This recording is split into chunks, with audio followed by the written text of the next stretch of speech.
This is Rough Drafts Welcome, the podcast where you can mess up, and we can too. I'm Sachiko. And I'm Erin. And together with the editors at Salt and Sage Books, we're changing the face of storytelling, one rough draft at a time. We're glad you're here. Let's get started. Good morning, Sachiko. Good morning, Erin. How are you? I'm good. How are you? You know what? I could be better. Yeah? So here's what I just found out. I just found out that my primary paycheck that I get as a freelancer is on hold for 30 days. And it may not come back. So I thought... What happened? What happened? Well, anyway, the main thing is that today I want to talk about freelancing and sensitivity reading. Oh gosh, yes. Because it's on my mind. And I just want to reach out to other people. Mm-hmm. You know, the economy isn't great. The economy seriously affects publishing. A lot of you out there may be freelancers. You probably know exactly what I'm talking about. It's hard to get jobs, and it's hard to find jobs that pay well. So I want to talk about freelancing from a freelancer's perspective. And then at the end, I want to come back around and give some advice to people who might want to try to hire a freelancer. Excellent. I'm here for it. I think this is probably going to be where I'm mostly going to sit back and listen, because I have a different experience with it than you do. I am deeply privileged to have never been in a position where I had to rely on my freelance income to support my family. Mm-hmm. And so you know it differently than I do. You experience it differently than I do. So if you want me to say something, maybe tell me, okay, what do you think? But I think mostly I'm going to listen. I'm going to nod. I'm going to learn with you. Awesome. I will definitely ask for your feedback because you've been really important in my freelancing journey. I do have a lot of thoughts. I mean, Salt and Sage employs freelancers. Yes. I have a lot of feelings about it, but for me, they're mostly from the administrative end. Yeah, well, it goes right to the heart of Salt and Sage, which is why I wanted to talk about it today. So here's first my background in freelancing.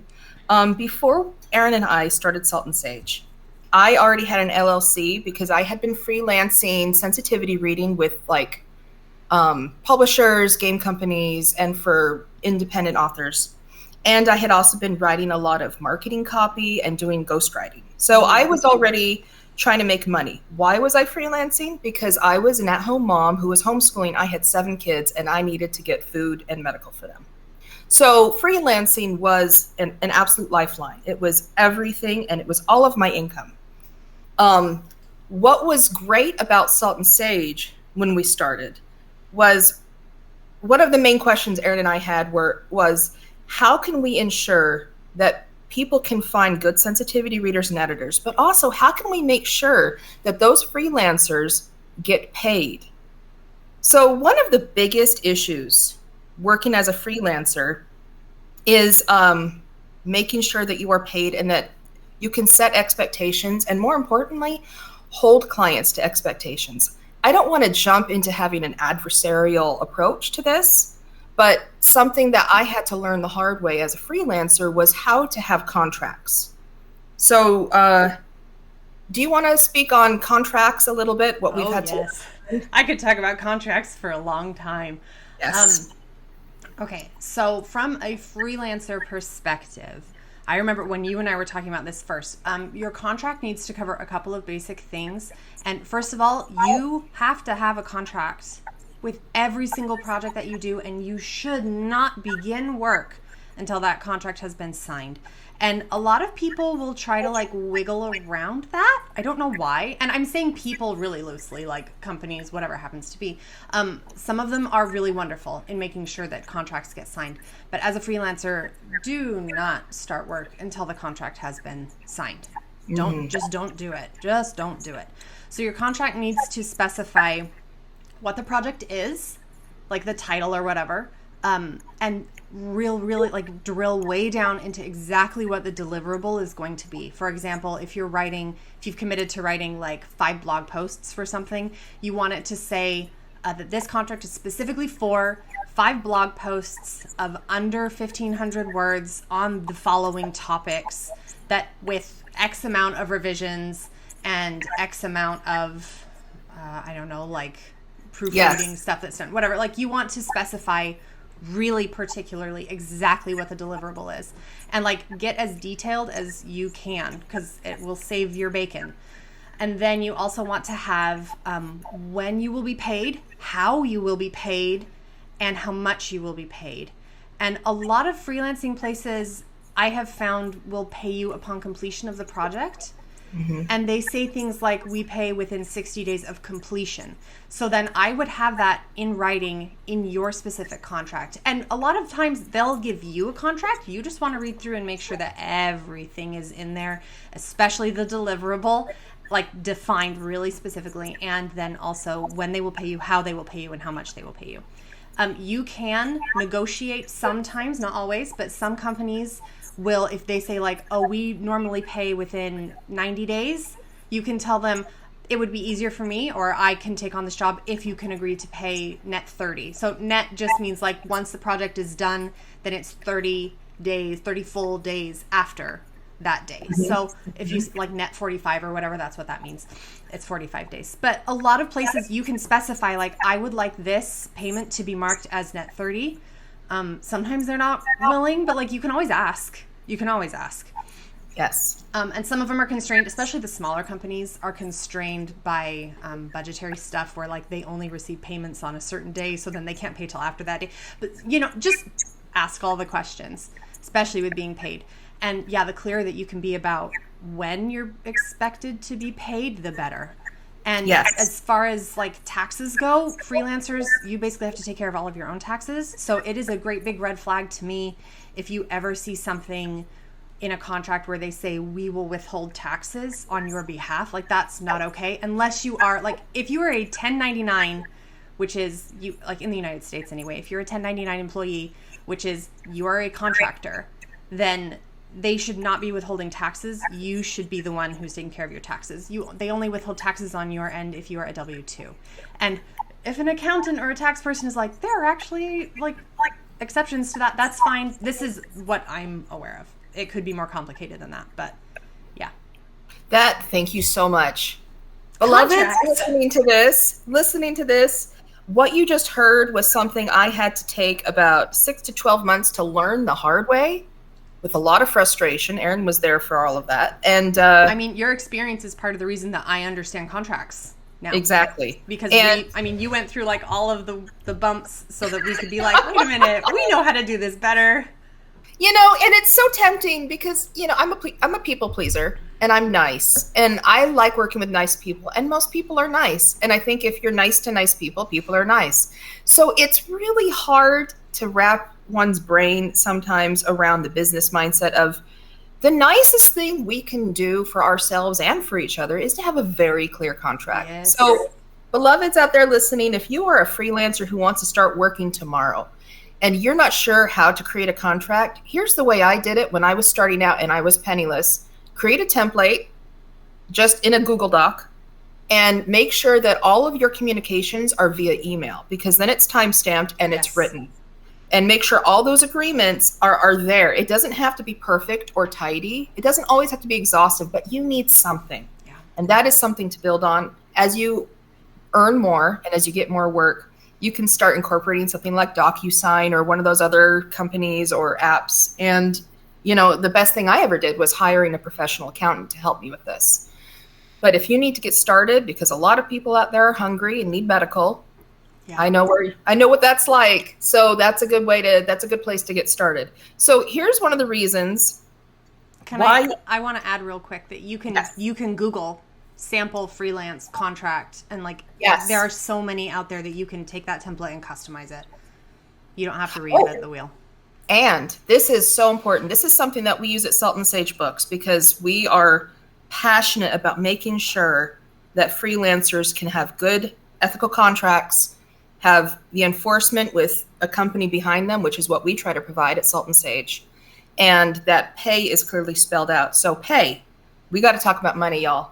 Yeah, we do. Salt and Sage Books, we have our pay schedule and it's set on the EFA, and we can include a link to that in our show notes. You need to know how much to charge. So the EFA is the Editorial Freelancers Association. They actually haven't updated it since 2019.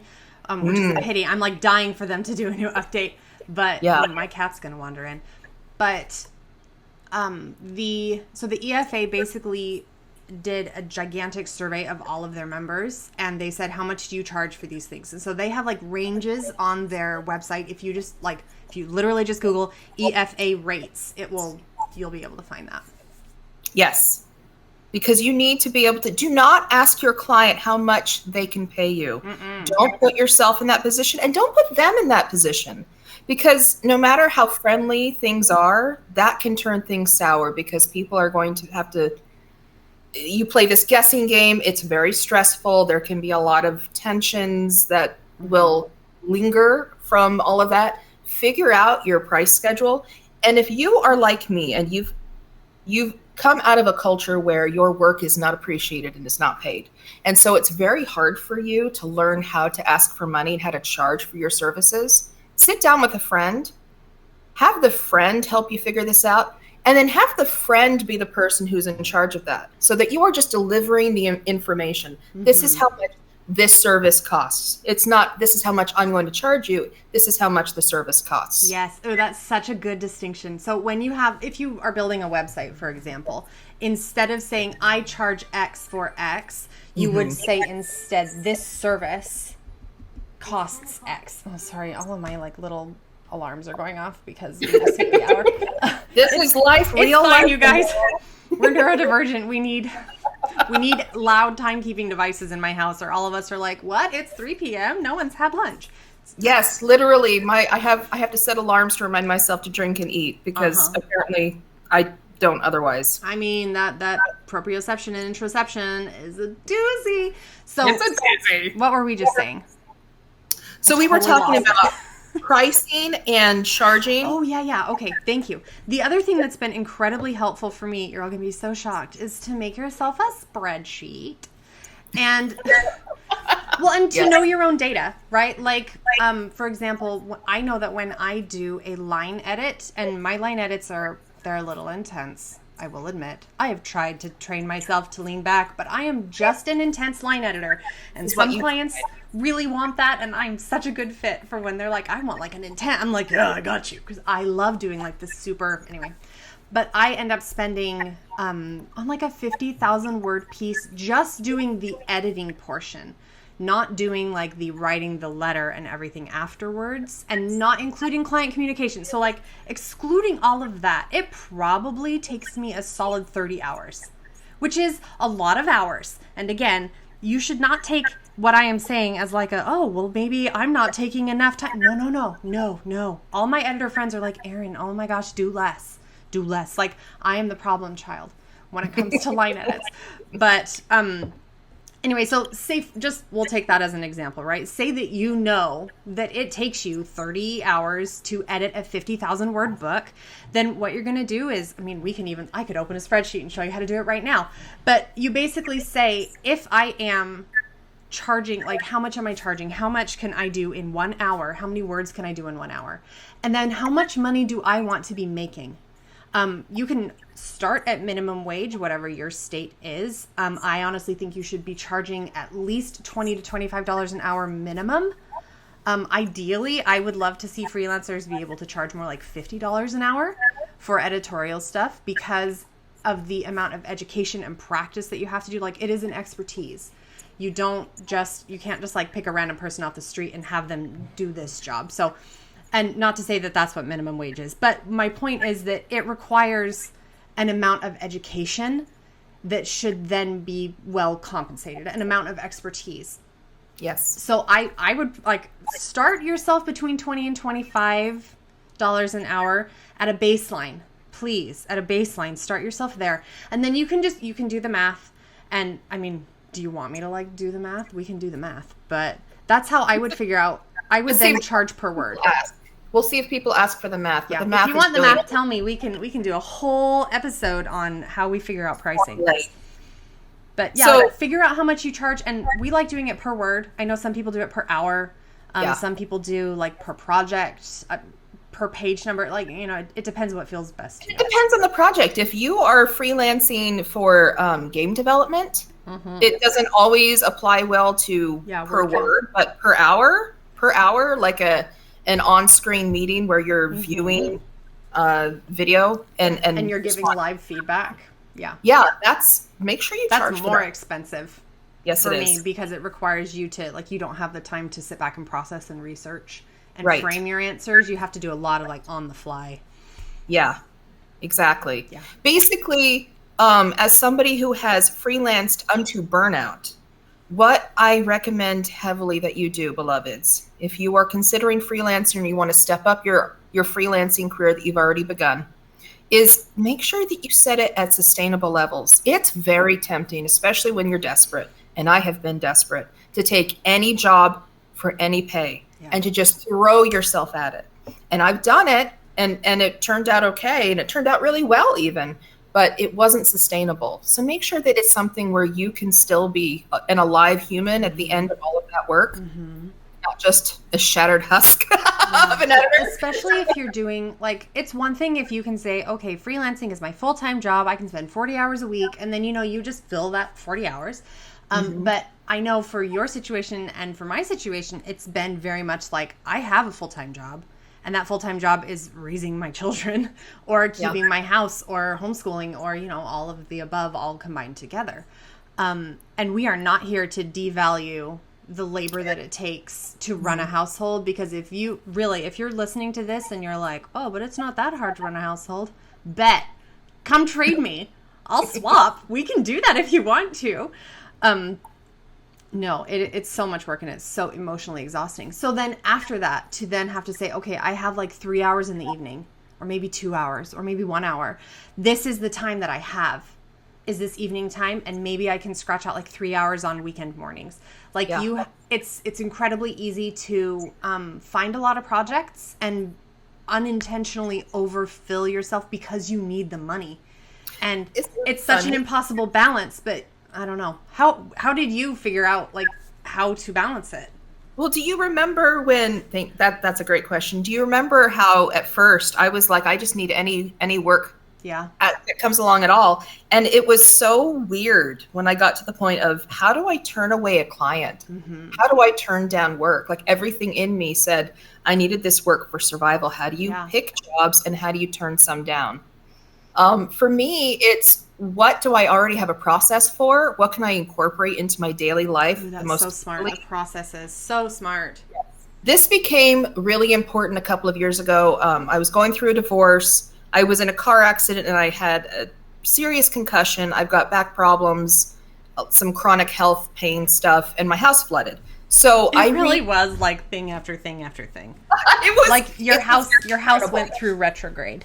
It was so retrograde. I mean, it was amazing. So I needed jobs that I could sit down and it wouldn't always have to be reinventing the wheel, where I had a set process. I could do the job in a workmanlike way, show up a little, have enough emotional energy to show up for my clients and because I like to be encouraging. I like to really thank them for the work that they're doing and for seeking. You are so personable. Like anyone, if you guys hear this and you've worked with Sachiko, you know exactly what I mean.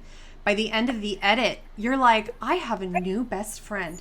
And she genuinely feels that way too. Like you love your clients. You love the people who you work with. They're my friends now. I love my clients. If you have been my client, thank you. I have so loved meeting you through your work, and I just have loved to work with you. I feel that way about pretty much all my clients. I mean, she really is sincere about it too. Even like when it's a difficult edit, you still leave being like, I just love this person so much. Like I can see how hard they're trying. Yeah. Thank you. Anyway, I love that about you. I have a lot of favorite things about you, but that's one of them. Oh, thank you. You're so wonderful. I really hope my clients have felt that too. So that is another part of freelancing, is client expectation. When you are getting contracts and if you're starting out tomorrow, say, and you just need to email back and forth and you're saying, what do you expect on the edit?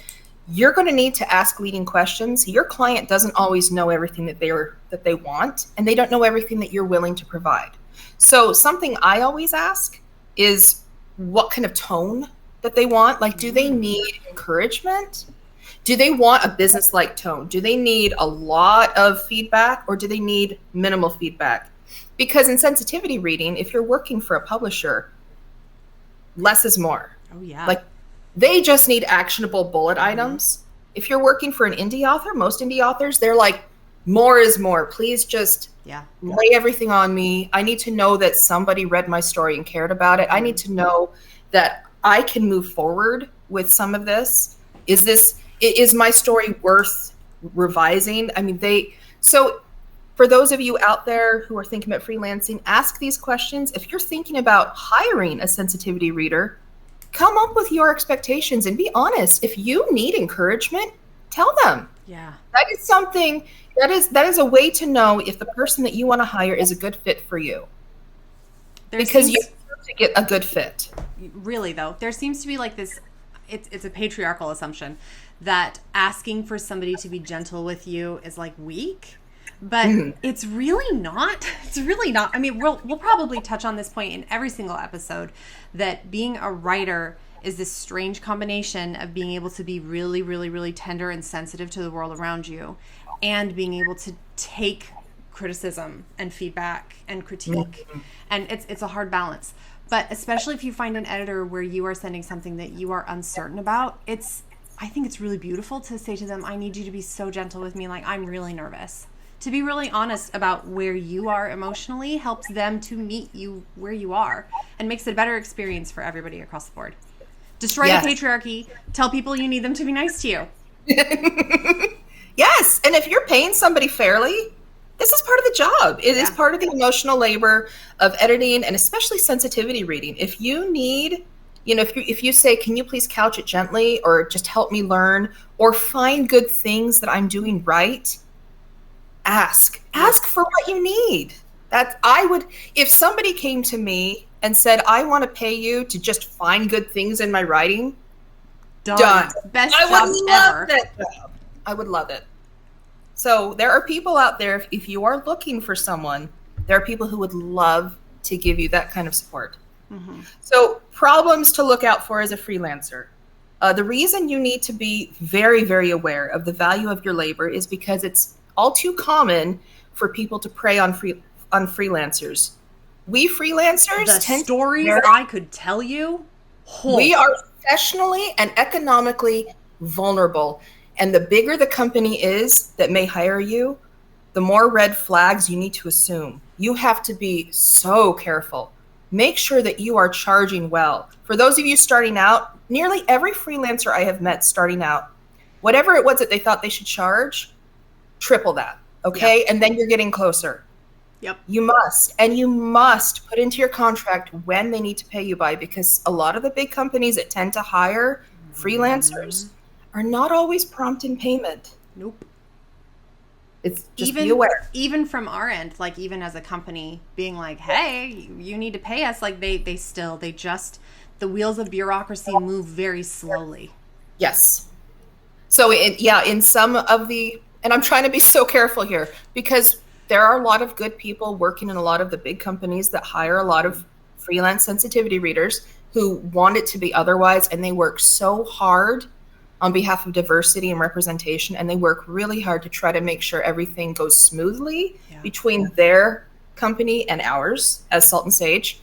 But a normal turnaround time for payment with a lot of these bigger companies is way longer than you may be able to weather as a freelancer. Yeah. So this is partly why Erin and I really saw the need for Salt and Sage, because freelancers, we felt like people needed like a guild or a shelter, and have the aegis of a big company behind them saying, hey, pay these people what they're worth. The other thing that we've seen that I feel very bothered by this. I was waiting for a second, like, do I actually want to talk about that? I do. This happens more often than probably even I know about. But we have people, we'll just say people, broadly, again, people, who will come to the Salt and Sage website, they find an editor, they read the editor's bio, they're like, wow, this person is perfect, I want to hire them as a sensitivity reader, and then they go find that editor somewhere else.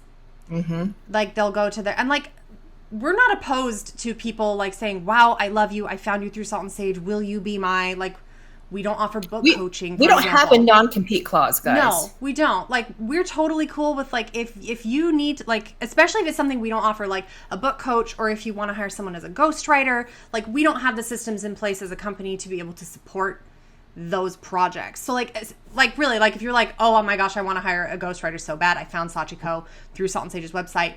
Do you ghostwrite? Like, that would be completely different than what we do see, which is people come to the website and then they go to your website or find your email or hit you up in your Twitter DMs or whatever, and then they pitch you a project, and then they lowball you. And I mean, it's not just like a little bit of a lowball either. Like, our prices are listed on the website. You can, with a little calculator, like, you can figure out what your edit is going to be, and we did that very, very on purpose. I've actually gotten criticism about that, you know that, from like other editorial companies. They're like, why do you have your prices up on your website? I'm like, because it's deeply important that people know what to expect when they come in my opinion. Yes. Anyway, for me, that feels super important. But, words. Dang it, I should not go on like little side tangents. I lose things. But no, this is super important because people need to know. I have seen it happen. It's happened with me too. Yeah. They will find you, and then they will kind of corner you and offer you less than you're worth. Yeah. And sometimes it's a lot less. Like, I'm thinking of one in particular where it was a big project. We probably would have charged like $1,500 for it because it was a big project and they wanted it fast. And they literally got the quote from us and then went to the editor, to her personal website, found her, emailed her, and offered her $300 to do the exact same project. And I mean, we were like, what really? Like, no. Like, that's another thing to establish as a business person is, what are your rush fees? Have rush fees. You might even want to consider implementing a booking fee and a cancellation fee. As a freelancer, your work as an administrator is probably it was one of the last things that I thought I needed to do, and it is the first most important thing. It is the first most important thing, and one of the more difficult things to learn. Yep. So if there's any way you can streamline your administrative process, do it. That's why we wanted to offer that with Salt and Sage to people, that we would do the administrative end, we would do the negotiations, client management. Yep, we manage the invoices. So that all they find the show bookings. Up. Yeah, all you have to do is download the project. Yes. And then edit it. So if there's anything that Salt and Sage stands for, we just want people to be. There needs to be more kindness, and we need to be ethical. We need to be, not just ethical freelancers, because we're doing our best out here, right, guys? But those of us who are hiring freelancers, let's do an ethical job of it. Yeah. I mean, find the people who are going to be a good fit for you, but be aware that people deserve to be paid fairly for their labor. Yep. It's a way, to me, to move in integrity with the things that you believe. And like, if you're hiring a sensitivity reader, you obviously feel like diversity and equity is important. Yes. And paying them well is a way to do that. And yes. From a freelancer standpoint, I feel like it's so important to charge more than what you think you're worth. Mm-hmm. Really, like, set your prices what you think is a little too high. Ooh, that's another like sneaky tip that we've learned, is that if you have have multiple prices on your website for like levels of support, and then take the one that you're like, okay, this is as high as I am comfortable charging, and then double that and make another tier, make it higher, to say like this is like your extra super intense support or whatever. Still make it stuff that you're willing to do, but like this would be the equivalent of the client like buying 5 hours on the phone with you, where you can just like sit and talk, where it's like an intense one, whatever it happens to be for your particular project. But you'd be surprised when you set your high price higher than you think, you'll find more people will purchase that middle tier. It's like a psychological thing. So always have one higher than what you think. Always have something on your website that you're like, no way is anyone ever going to buy this. And then as soon as someone does buy it, make another tier that's higher, that costs even more. And it's excellent data for clients. I've worked with a lot of people who have hired me because they already knew me through some other kind of network. Mm-hmm. And these people are not necessarily professional writers. They're certainly not in the publishing industry. They don't know what the normal expectations are for an edit, which means they are so kind and they are sweetly ignorant of the limits of reasonable work, which means they will keep thinking that they can keep sending back in revisions and keep asking for personal time. And so if you make it very clear that an edit is a limited time event with a single back and forth, and that if they want more than that, that it has to be clearly defined in a contract. Yes. Please clarify the follow-up that you're willing to do. Yes, especially, and I'm not going to say even if it's your friend hiring you. Oh my gosh, especially if it's your friend hiring you, make it so clear, because if it's your friend, they don't want to find out they've been accidentally taking advantage of you. Nobody wants to do that. So in that vein, for those of you looking for a sensitivity reader, what can you look for so that you can be a good guy who's hiring ethically and paying fairly? So one of the things that we look for when we are partnering with contractors at Salt and Sage is we're looking for people who not only have all the lived experience that is the basis for sensitivity reading, but they also have an ability with literature, that they have an editorial background, they have a background in literature, they have a background in something, so that they are able to give professional level feedback. Or they have experience that gets them to that point. Yes. We found in my mind, there is no correlation between having a degree and being a good editor, or like having written a book and being a good editor. You can be a good editor with none of that. Right. The reason I'm bringing this up is because it's very common, especially for newer people who are new to the idea of sensitivity reading, and people who are maybe reluctant to jump into sensitivity reading, to go and find somebody who isn't necessarily a sensitivity reader and offer them a nominal fee to get a permission slip. And this is very common. People who are not interested in sensitivity reading and who are not maybe necessarily that invested in the success of your particular project or in how that project could affect their own community. Yeah. So that may seem like a cheap alternative up front, but I can tell you, I've known people where they maybe didn't take the advice of their sensitivity readers. And then if you have a piece that has a lot of problematic elements that nobody's told you about, so that you weren't able to revise them ideally, if you're looking for a sensitivity reader, you want your impact to match your intent. You've got great intentions, right? But you want to make the impact that matches those intentions. If you're accidentally hurting people along the way, this is why we hire somebody so that they can point out confidentially, in private, before anything has ever reached the public stage, here are things that you may want to look at. Here's the toilet paper stuck to the bottom of your shoe. You can hire people for very little money to tell you that you have no toilet paper on your shoe. Yeah. Is this the way you want your piece to go out? This is up to you.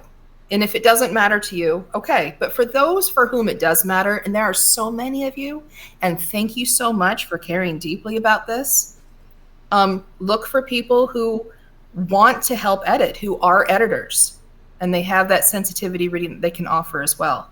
Go and check prices. Make sure that you are aware of what the fair labor, what fair pay is for what you're asking.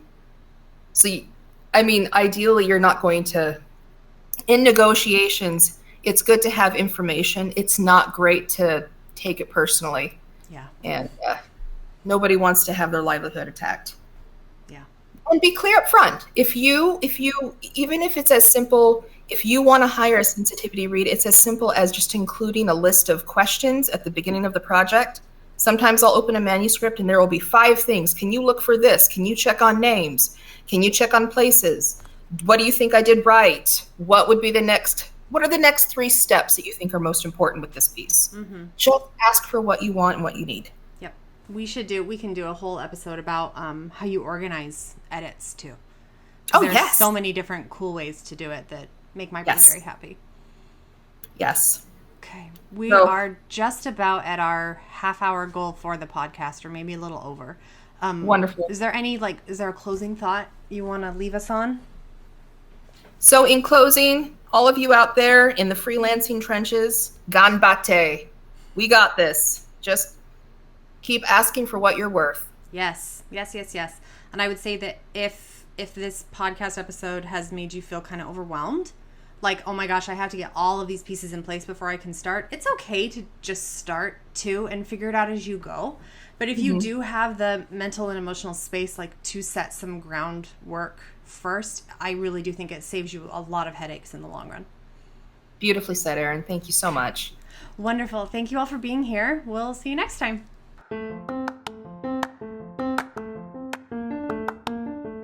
This has been Rough Drafts Welcome. Thank you so much for listening.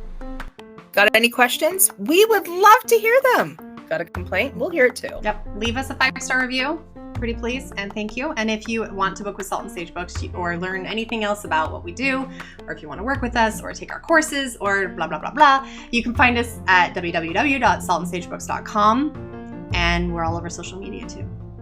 We sure are. And we'll see you next time. Bye. Bye.